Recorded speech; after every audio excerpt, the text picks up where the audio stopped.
അത് 100% ആത്മാർത്ഥതയോടെയും ആത്മവിശ്വാസത്തോടെ ഞാൻ പറയാം. ആത്മാർത്ഥത കൊണ്ട് മാത്രം കാര്യമൊന്നുമില്ല, ആത്മവിശ്വാസത്തോടെ ഞാൻ പറയാം. ഈ കണക്കും കാര്യവും പണവും എല്ലാം ഉണ്ട്. വളരെ സ്ട്രഗിൾ ചെയ്തിട്ടാണ് ഈ ഗവൺമെന്റ്, കേന്ദ്ര ഗവൺമെന്റിനോട് പിടിച്ചു ഇങ്ങനെ മുന്നോട്ട് പോയത്. ഏറ്റവും നന്നായി ഇന്ത്യയിൽ പ്രവർത്തിച്ച സംസ്ഥാന ഗവൺമെന്റുകൾ ഒന്നാണ് എന്ന് എല്ലാവരും റാങ്ക് ചെയ്യുന്നതാണ്. ഇതുകൊണ്ട് തന്നെയാണ് കോൺഗ്രസ് ഭരിക്കുന്ന ഹിമാചൽ പ്രദേശിലും കോൺഗ്രസ് ഭരിക്കുന്ന തെലങ്കാനയിലും കോൺഗ്രസ് ഭരിക്കുന്ന കർണാടകയിലും ശമ്പളം കൊടുക്കാൻ പറ്റുന്നില്ല. ഒരു പക്ഷേ അത് കണ്ടിട്ടായിരിക്കും, ആശങ്കപ്പെട്ടിട്ടായിരിക്കും ശ്രീ എ കെ ആന്റണി പറഞ്ഞത്. അദ്ദേഹം പറഞ്ഞോട്ടെ. പക്ഷെ അതിന് ഇല്ലാത്ത കാര്യങ്ങൾ ഇടതുപക്ഷ ജനാധിപത്യ മുന്നണി ഗവൺമെന്റിന്റെ 10 വർഷക്കാലത്തെ പ്രവർത്തനങ്ങളുടെ മുകളിലേക്ക് ചാരാൻ പാടില്ല. അദ്ദേഹത്തെ പോലെ വേറൊരാൾ പറഞ്ഞാൽ നമുക്ക് പ്രശ്നമില്ല. അദ്ദേഹത്തെ പോലെ ആൾ, കാരണം ഇതൊക്കെ അദ്ദേഹത്തെ പോലെ ആളുകൾ പറയുന്നത് ജനവിശ്വാസത്തിലേക്ക് ഞങ്ങളും ആ റെസ്പെക്ടോടുകൂടി തന്നെയാണ് പറയുന്നത്. അദ്ദേഹം പറഞ്ഞത് കാര്യങ്ങൾ മനസ്സിലാക്കാതാണെന്ന് ഞാൻ കരുതുന്നു. കാരണം അദ്ദേഹത്തിനോടുള്ള ബഹുമാനം നിലനിർത്തിക്കൊണ്ട് അങ്ങനെ കരുതുന്നു.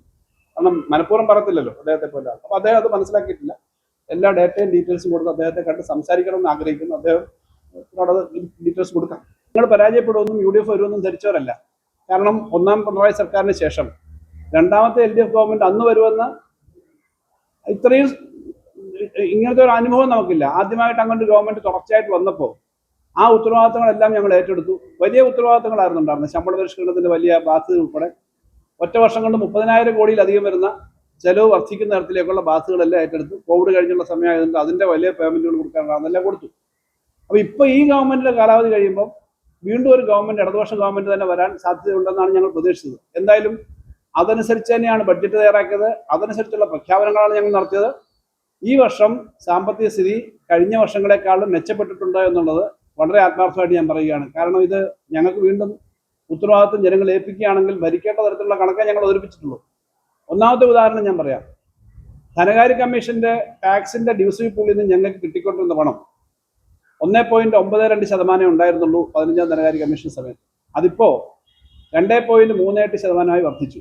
ഇനിയും വർദ്ധിക്കണമെന്നാണ് കേരളത്തിന്റെ അഭിപ്രായം. ഞങ്ങൾ വലിയ പ്രവർത്തനം നടത്തിയതാണ്.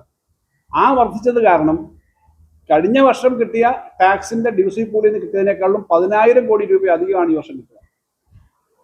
അത്രയും വ്യത്യാസം വന്നു. അപ്പൊ ഈ കഴിഞ്ഞ വർഷത്തെ അതേ പെർസെന്റേജ് ആയിരുന്നെങ്കിൽ ഈ വർഷം കിട്ടുന്നതിനേക്കാളും 10,000 കോടി രൂപ അധികം കിട്ടും. എന്ന് പറഞ്ഞാൽ കഴിഞ്ഞ വർഷം 27,000 കോടി കിട്ടിയെങ്കിൽ ഈ വർഷം 37,000 കോടിയോളം കിട്ടും. 10,000 കോടി അത് വന്നു. പിന്നെ GSDPയുടെ വളർച്ച കാരണമുള്ള വരുമാന വർധന, അങ്ങനെ 10,25,000 കോടി എങ്കിലും ഏറ്റവും കുറഞ്ഞത് കേന്ദ്രത്തിൽ നിന്ന് കിട്ടാനുള്ള പണങ്ങളിൽ ചിലത് കിട്ടിയിട്ടില്ല. അതായത് റവന്യൂ ഡെഫിസിറ്റ് ഗ്രാന്റ് പോലുള്ളത് തന്നിട്ടില്ല. എന്നാലും നമുക്ക് ഇത്രയും പണം വരും. അപ്പൊ നന്നായി ഇത് ചെയ്യാൻ കഴിയുമെന്നുള്ള ആത്മവിശ്വാസം കൊണ്ടാണ് ശ്രീ VD സതീശനും അദ്ദേഹം മാത്രമല്ല ബാക്കി UDFും ഈ ഗ്യാരണ്ടികൾ പറഞ്ഞത്. അപ്പൊ ആ ഗ്യാരണ്ടി കൊടുക്കുന്നതിനൊക്കെ സമയമെടുത്ത് കാര്യങ്ങൾ ചെയ്താൽ മതി. ഇപ്പൊ അടുത്ത ദിവസം തൊട്ട് തന്നെ ചെയ്യണമെന്ന് ഞാൻ പറയുന്നില്ല. അവര് ഇതൊക്കെ നോക്കി 2-3 മാസമൊക്കെ വേണ്ടി വരും പഠിക്കാൻ. അതൊക്കെ പഠിച്ചിട്ട് ചെയ്താൽ മതി. പക്ഷേ വരുന്നതിന് മുമ്പ് തന്നെ ഇങ്ങനെ കാര്യങ്ങൾ മനസ്സിലാക്കാതെ കയ്പുനീര് കുടിക്കേണ്ടി വരുമെന്ന് ജനങ്ങളോട് പറയാൻ പാടില്ല എന്നുള്ളതുകൊണ്ട് ഞാനിത് പറഞ്ഞതാണ്. അങ്ങനൊരു കാര്യം പറഞ്ഞ് പണ്ട് സ്ഥാപിക്കാൻ ശ്രമിച്ചതുപോലെ ഇനി പറഞ്ഞാൽ ജനങ്ങൾ മനസ്സിലാക്കും. കാരണം ഇത്രയും കാഷ് ബാലൻസ് ഉള്ള ഒരു ഖജനാവ് ഏൽപ്പിക്കുകയും വരുമാനത്തിൽ വർധന വരികയും ഒക്കെ ചെയ്ത ഒരു സാഹചര്യം ഞാൻ പറഞ്ഞല്ലോ, ഞങ്ങൾ അധികാരത്തിൽ തുടരുകയായിരുന്നെങ്കിൽ ഞങ്ങൾ ഈ പറഞ്ഞ കാര്യങ്ങളൊക്കെ ചെയ്യാൻ പറ്റിയത്. ഇപ്പൊ ശമ്പള പരിഷ്കരണത്തിന്റെ കമ്മീഷൻ വെച്ചു. ആ കമ്മീഷന് ഈ ഫിറ്റ്മെന്റ് ബെനിഫിറ്റ് പോലെയുള്ള ചില കാര്യങ്ങൾ തീരുമാനിച്ചാൽ മതി. ബാക്കി മുഴുവൻ പ്രഖ്യാപിച്ച DAയും DRും ഞങ്ങൾ കൊടുത്തു. ഏപ്രിൽ മുതൽ കൊടുത്തു തുടങ്ങി. അതിനകത്ത് കുറേയേറെ 10% ഇപ്പൊ കൊടുത്തത്. ബാക്കി എല്ലാം തൊട്ട് മുമ്പത്തെ വർഷം കൊടുത്തു. അപ്പൊ കൊടുത്തത് സെറ്റിൽ ചെയ്തതാണ്.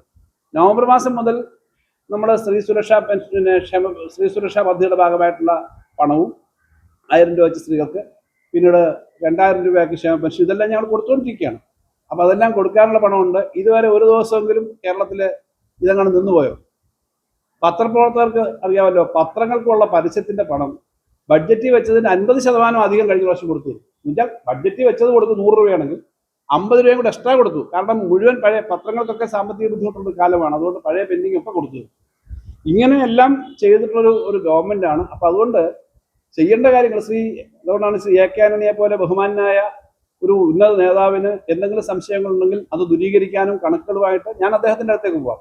കാരണം അദ്ദേഹത്തെ പോലെ ഒരാള്, വളരെ ഉയർന്ന പദവികൾ വഹിച്ച ഒരാള്, വളരെ നേരത്തെ മുഖ്യമന്ത്രി ആയിരിക്കുകയും പ്രതിരോധ മന്ത്രിയൊക്കെ ആയിരിക്കുകയും ചെയ്യുന്ന ആള് ഉത്തരവാദിത്തരഹിതമായി കാര്യങ്ങൾ പറയുന്നുവെന്ന് ഉദ്യോഗസ്ഥന്മാർക്കും സാമ്പത്തിക വിദഗ്ധന്മാർക്കും രാഷ്ട്രീയ പ്രവർത്തകർക്കും തോന്നാൻ പാടില്ല. അപ്പൊ അദ്ദേഹം പറയുന്നത് സത്യസന്ധമായിരിക്കണം എന്നുള്ള ആത്മാർത്ഥത കൊണ്ടാണ്. രാഷ്ട്രീയം അദ്ദേഹം കോൺഗ്രസും ഞാൻ CPIM ഒക്കെ ആയിരിക്കും. പക്ഷെ അദ്ദേഹം കേരളത്തിലെ ഒരു വളരെ പ്രധാനപ്പെട്ട ആളായിരുന്നല്ലോ, ഇപ്പോഴും ആണല്ലോ, സജീവ രാഷ്ട്രീയത്തിൽ ഇല്ലെങ്കിലും. അപ്പൊ അദ്ദേഹം ആ കാര്യം പറഞ്ഞതിനകത്ത് വലിയ വിഷമമുണ്ട്. ഇങ്ങനെ പറയാൻ പാടില്ലാത്തുള്ളതുകൊണ്ടാണ് അത് പറഞ്ഞത്. പക്ഷെ അദ്ദേഹത്തിന്റെ മനസ്സിനകത്ത് വിഷമം ഉണ്ടാവാൻ ഒരു ഘടകമുണ്ട്. 5 ഗ്യാരണ്ടികൾ പ്രഖ്യാപിച്ച 3 സംസ്ഥാനങ്ങൾ ഇന്ത്യയിൽ കോൺഗ്രസ് ഭരിക്കുന്നുണ്ട്. 1 ഹിമാചൽ പ്രദേശ്, 2 കർണാടക, 3 തെലങ്കാന. ഈ 3 സ്ഥലത്തും ശമ്പളം കൊടുക്കാൻ പറ്റുന്നില്ല എന്നൊരവസ്ഥ ഇപ്പോൾ വന്നിട്ടുണ്ട്.